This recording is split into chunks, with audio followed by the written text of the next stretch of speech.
On July 8, 2014, a 28-year-old German tourist named Lars Mittank ran out of a medical clinic in Varna, Bulgaria, climbed a fence, and disappeared into a field.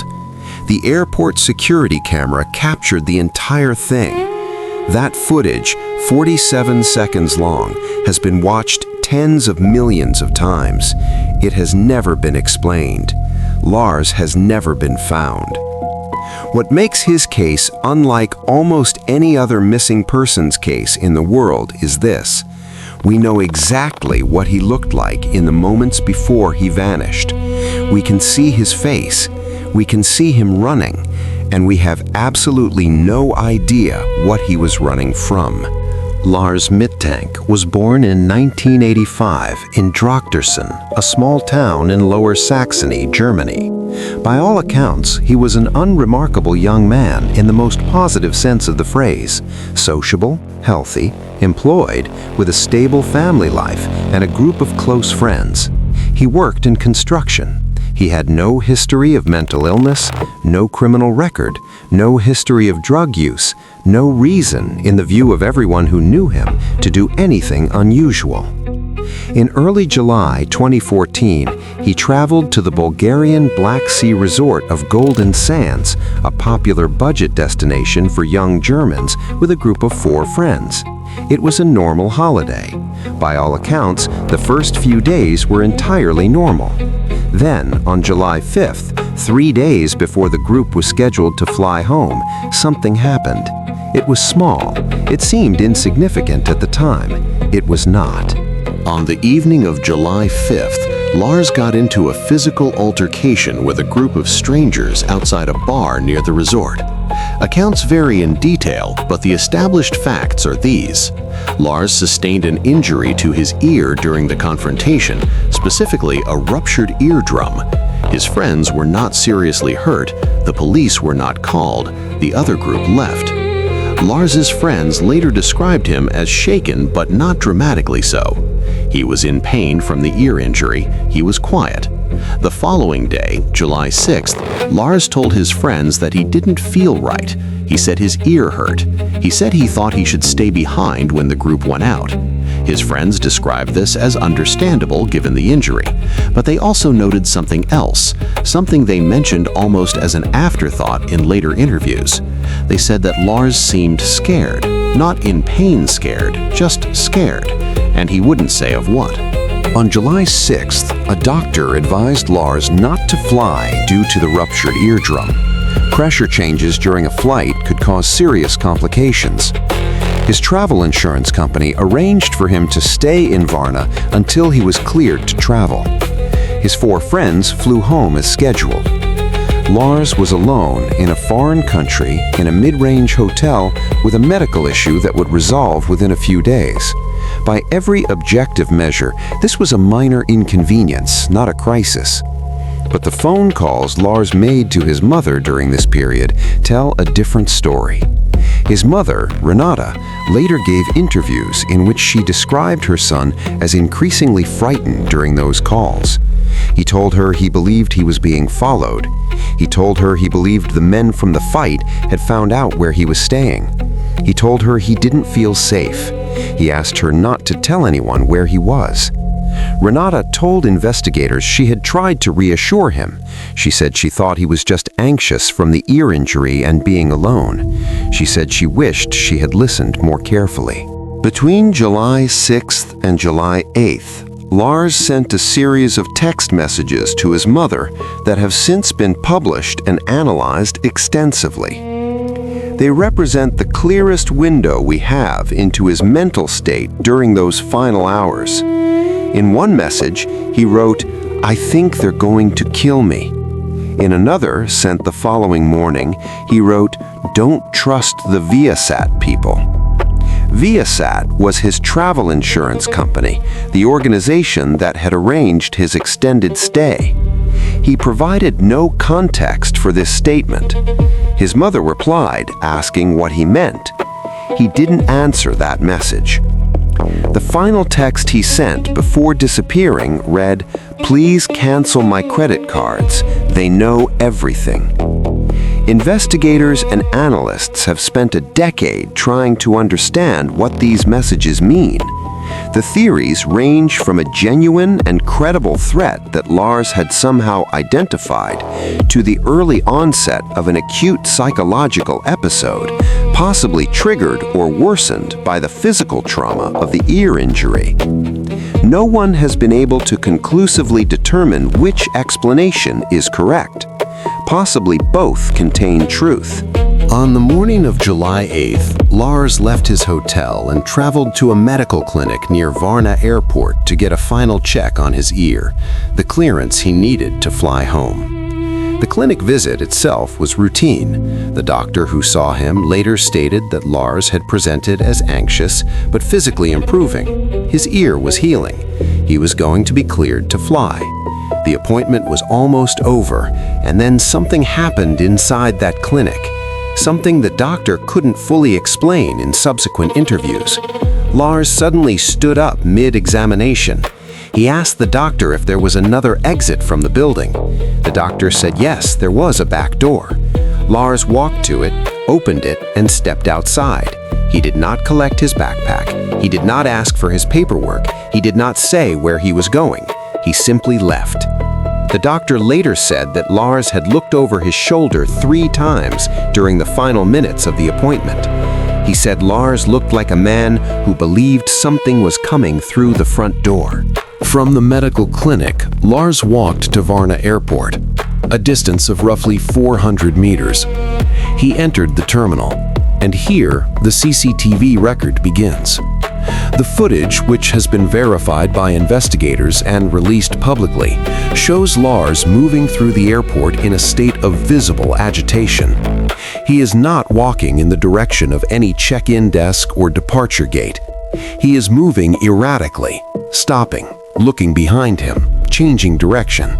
At one point, he stops completely and crouches against a wall. He remains there for approximately 15 seconds, watching the corridor. Then he stands and begins moving again, faster now. He reaches a set of glass doors leading to the exterior of the terminal, the service road side, not the main entrance. He pushes through the doors. He looks left, then right. Then he begins to run. He runs toward a chain-link fence at the perimeter of the airport grounds. He climbs it. He drops to the other side. He runs into a field of tall grass and scrubland. He does not look back. The camera loses him in the vegetation. That is the last confirmed footage of Lars Mittank. He has not been seen since. Bulgarian authorities launched a search of the area around the airport.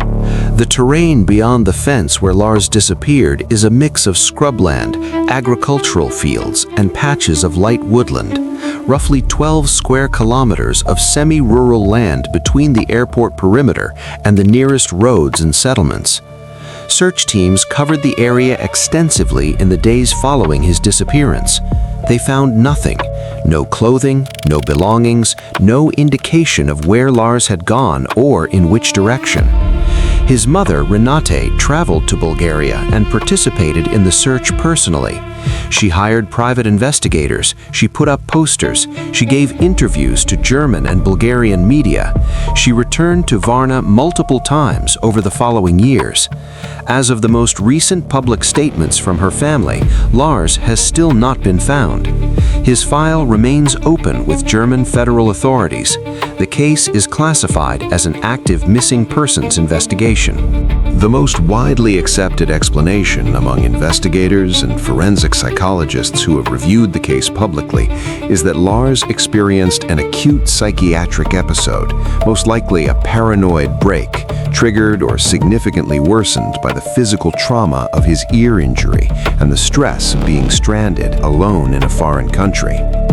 Barotrauma to the inner ear can, in rare cases, affect neurological function in ways that are not fully understood.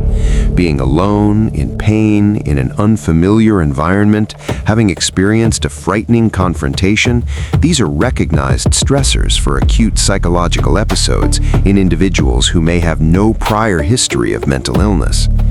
Under this theory, the men he believed were following him did not exist. The threat he described to his mother was a product of a mind in genuine crisis. This theory is supported by the behavior on the CCTV, erratic, fear-driven, internally logical to Lars, but disconnected from observable reality. It does not make his disappearance less tragic. It makes it, in some ways, more so. The second major theory, less comfortable, harder to dismiss entirely, is that some or all of what Lars described was real. The men from the fight may have identified his hotel. Golden Sands in 2014 was a resort with documented connections to organized crime elements operating in the tourist district. This is not speculation, but a matter of public record in Bulgarian law enforcement reporting from that period. A young foreign tourist, alone, injured, carrying travel insurance funds, it is not impossible that he was identified as a target. Under this theory, the fear Lars described to his mother was accurate. What he was running from at the airport was real.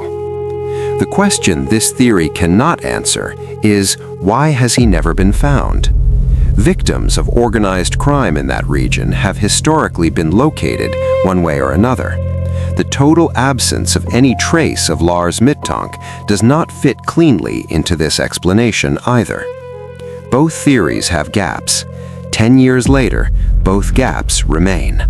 In the years following his disappearance, there have been multiple reported sightings of Lars Mittank in Bulgaria, in Romania, in Serbia, and as far away as South America.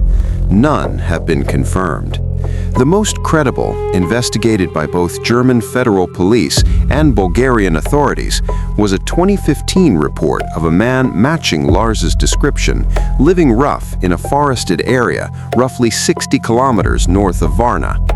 Investigators traveled to the location. They found evidence of recent habitation, a makeshift shelter, clothing, food containers. The individual had left before their arrival. They were unable to determine whether the person was Lars. DNA analysis of materials found at the site was inconclusive.